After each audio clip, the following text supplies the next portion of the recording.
Hello, Wildcat families. I hope this message finds everyone in your family healthy. I'm Cheryl Turner, Superintendent of Sugar Creek Charter School. In October, we promised that we would survey our families again after Thanksgiving as we make decisions about what school will look like in January. The purpose of this video is to share how we will be making that decision and to launch the family survey. There are several things we will weigh in planning for January. We want to get your feedback. We want to also survey our staff. We will consider the current coronavirus metrics in our community and projections for the third academic quarter, and of course, as always, student academic success. There are also some constraints that we must consider. The most limiting is transportation. Under the governor's current order, students in middle and high school must travel on buses at 1/3 capacity. That would be 24 students on a bus that generally holds 72 students. Elementary school students can travel in buses that are at capacity. In addition, if we open with some form of in-person instruction, we will still need to have the capacity to offer full remote for students who need it. Any in-person instruction will include mandatory masks, daily health and temperature screenings, and enhanced cleaning protocols. Hand sanitizing stations have been installed at all the doors, in bathrooms, and in every classroom. Let me go through the options that we are considering. Option 1, K-4 returns in persons Monday through Thursday. Fridays would continue as what we are doing now, allowing time for deep cleaning of the building. Grades 5 through 12 would remain remote. Based on direction from the State Board of Ed, these students can return without social distancing on the bus or in the classroom. Class sizes would only be reduced by the number of students who elect to stay remote. The major advantage to this plan is that our youngest students return to something that begins to resemble school as we once knew it. Transportation should not be an issue with this plan. The disadvantages are the lack of social distancing on the bus and the classroom. Students may have to change teachers based on the number of students who return and the number who remain remote. The availability of staff could also be an issue. We have some staff who will not be able to return in person due to health issues. Option 2, K-4 and 5 through 8 return to in-person instruction on a hybrid schedule. K-4 would come one week, 5-8 would come the next week. The alternate week for each group would be remote. Instruction would still be Monday through Thursday, with Friday continuing with our current remote schedule. This again will allow time for deep cleaning of the building. The advantage to this plan is that more students would get some in-person instruction. There are a few disadvantages. Transportation becomes a bigger problem in the middle school week because of the restrictions on capacity. Only 12 to 14 students can be in one classroom at a time. Depending on how many students return, students could have to spend a portion of each period remote in one classroom while their teacher is teaching in person for the other half of the class. This could also require twice as much middle school staff, which would not be possible. Full remote students would not be able to have dedicated teachers. They would have to participate remotely with their in-person peers. High school will not be able to return to in-person instruction until the governor authorizes full return for grades 9 through 12. Once high school starts second semester, it will be very difficult to modify their schedules to accommodate a hybrid form of in-person instruction. Also, we do not have the transportation capacity to transport middle school and high school at reduced capacities on the buses. Therefore, high school will remain full remote under options 1 and 2. Option 3 is remain full remote.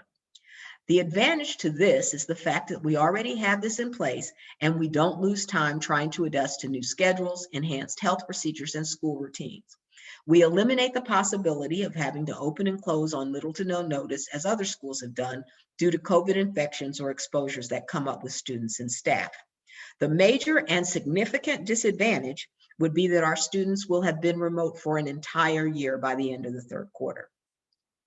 As I said initially, we want to get your feedback as we begin to make this decision and move forward with planning. You will receive a copy of the survey through a variety of sources. We will send it through reminders, through PowerSchool emails, as well as posting it on the website and Facebook. Each family needs to complete only one survey. Families that only have high school students need only complete sections 1 and 4. Families that have students in high school and either elementary or middle school do need to complete one survey for their family, but they will only include elementary and middle school students in sections 2 and 3. So let's take a look at the survey while I walk you through it. First, in section 1, we are asking that you give us some feedback on your remote learning experience so far. This will help us as we weigh the advantages and disadvantages of moving forward with in-person instruction. This section should be completed for all students. The section 2 and 3 are to be completed for elementary and middle school students only.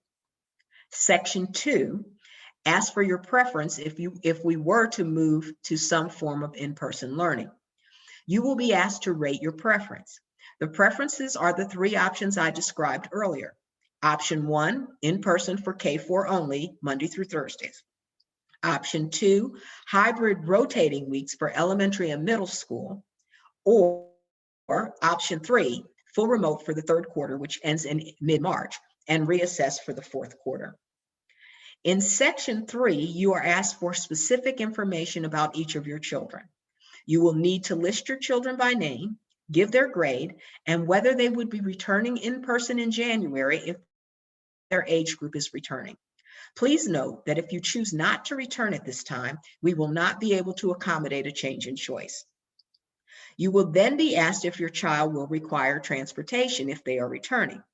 Since this will require specific bus routing for just the students who request transportation, addition to bus routes will not be possible. Bus routes will be specifically set up to accommodate the students who request transportation at this time. Students who request transportation but do not use it for 5 days in a row without contacting the transportation office will be dropped from the routes. Transportation is the biggest constraint on our ability to return some students to in-person learning. It is an area where we will have little to no flexibility. Since transportation is such a constraint, we are asking any parent who is able to provide transportation for their child for the rest of this year. That will allow us to accommodate more students on buses who have no other way to get to school. Finally, in section 4, you will be asked to update the name of your child's primary contact. If any of your contact information has changed, you will be asked to update it there. All surveys must be returned by Friday, December 5th at 5 p.m.